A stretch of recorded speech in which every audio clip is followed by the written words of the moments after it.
Et là, on va venir attaquer le calpinage. Alors, premièrement, je vais positionner une règle comme ceci, parce que souvenez-vous, sur toute cette partie de la douche à l'italienne, j'ai un casson, c'est-à-dire, ça sera des morceaux de ce carreau qui seront cassés, et que je viendrai coller dans la douche à l'italienne. Ici, c'est des carreaux entiers. Donc, je vais partir du mur à 90. Donc, 90, je me fais un petit trait de repère. Et là aussi, 90. Superbe.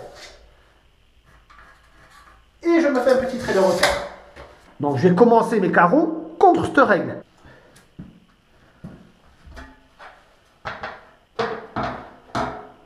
Voilà.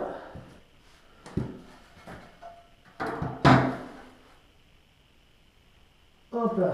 Ici, c'est réglé. Ici, j'ai mon départ. Maintenant, on va se faire le calpinage. Pour effectuer le calpinage, je vais procéder à une pose à blanc de mes carreaux. C'est-à-dire, je vais les mettre au sol et je vais voir comment ils tombent. Donc là, systématiquement, je démarre toujours avec des carreaux entiers. C'est plus joli que d'avoir une coupe genre de 10 cm plus du casson. Ça fait pas super. Et le tip top, ça serait de commencer avec un carreau entier là-bas, le long du mur.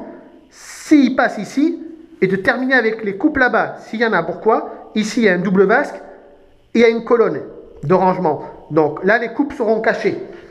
Je prends un premier carreau. Regardez si on a un sens de pose. Le sens de pose est souvent indiqué avec une flèche. Donc là, il n'y a pas de sens de pose. Très bien. C'est un carreau qui n'est pas rectifié.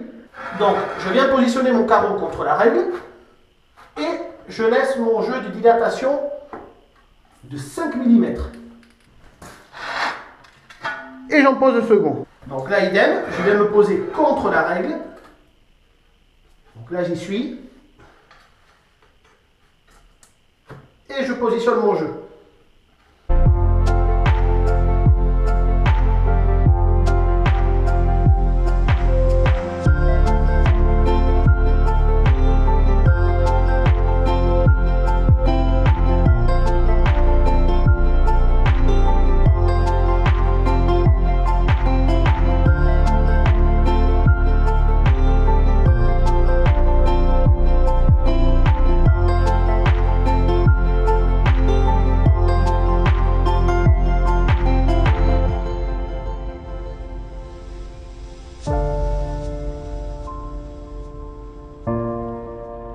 Pour l'instant, mon calpinage comme ceci est très bien. J'ai quasiment 2 carreaux entiers au niveau du couloir. Donc là, c'est homogène. J'ai pas de petite coupe là-bas, tant mieux. J'ai une coupe ici sur tout le long, mais là, j'ai un meuble de 120 plus la colonne de rangement. Donc, ces coupes seront quasiment cachées. On va venir égaliser notre support. Ensuite, avec la partie non crantée de mon peigne, je viens étaler ma colle.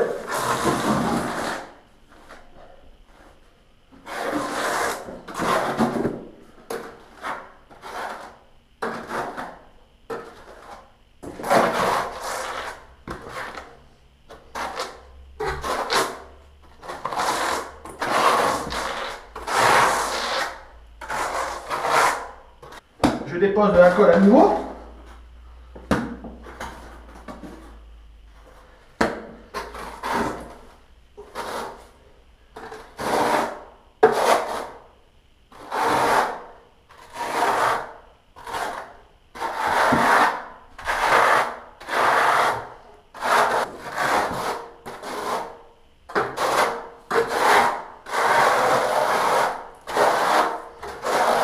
Le carreau n'est pas rectifié, mais il y a toujours une petite laitance, donc on vient le nettoyer proprement.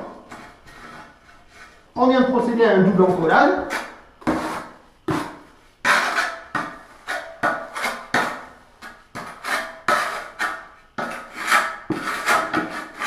On vient nettoyer notre carreau. Et là, j'ai fait mon trait de repère, donc je vais venir poser mon carreau. Je contrôle son niveau. Donc là, je suis parfait. Et là, je suis nickel chrome. Je viens nettoyer. Pourquoi? Tout simplement, je vais venir positionner mes croisillons auto-nivelants à cet endroit. Là, je mets un croisillon auto-nivelant ici. Et j'en mets deux autres là, parce que là, je ne peux pas croiser. Ok. Et un autre ici. Tac.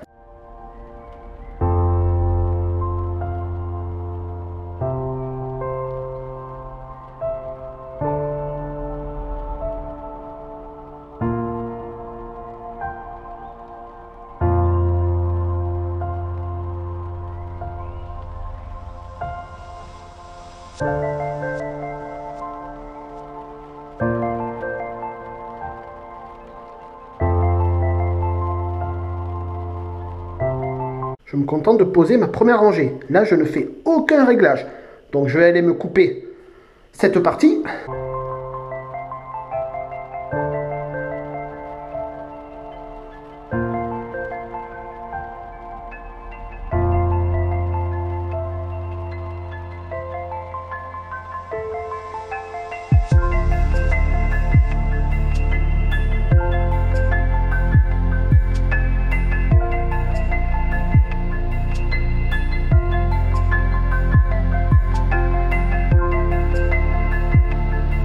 Nos niveleurs sont posés, on vérifie qu'on est bien plaqué contre notre règle.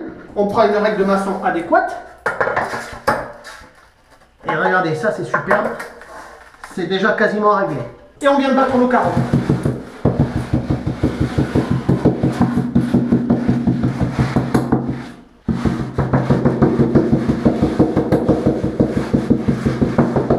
On va venir recontrôler que notre carrelage est parfait et regardez.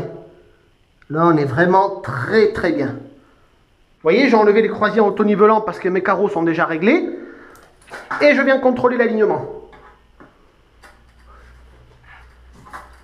Parfait.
croisillons sont propres, donc là c'est le cas, je viens d'abord le poser contre ces deux croisillons.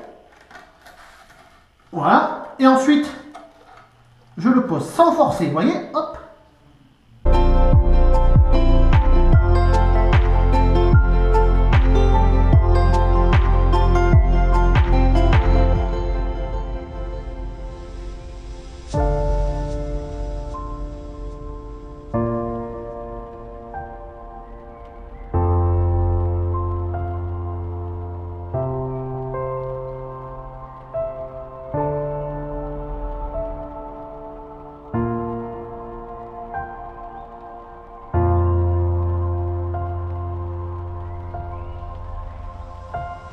Alors le plus gros, je le fais à la batte de carreleur.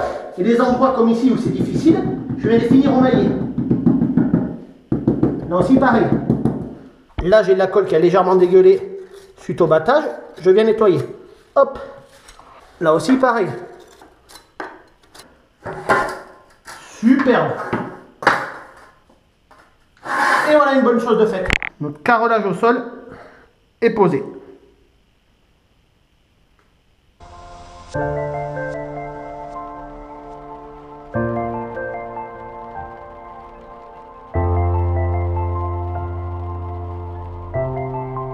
Alors, pour enlever les croisillons auto-nivelants une fois que c'est sec, c'est très simple. Un petit coup de pied, toujours dans le sens du joint. C'est-à-dire ici, je ne viens pas taper comme ça. D'accord? Comme on peut le voir, ça ne vient pas et je risque de casser le carreau, ou du moins lui mettre un choc. Donc, hop.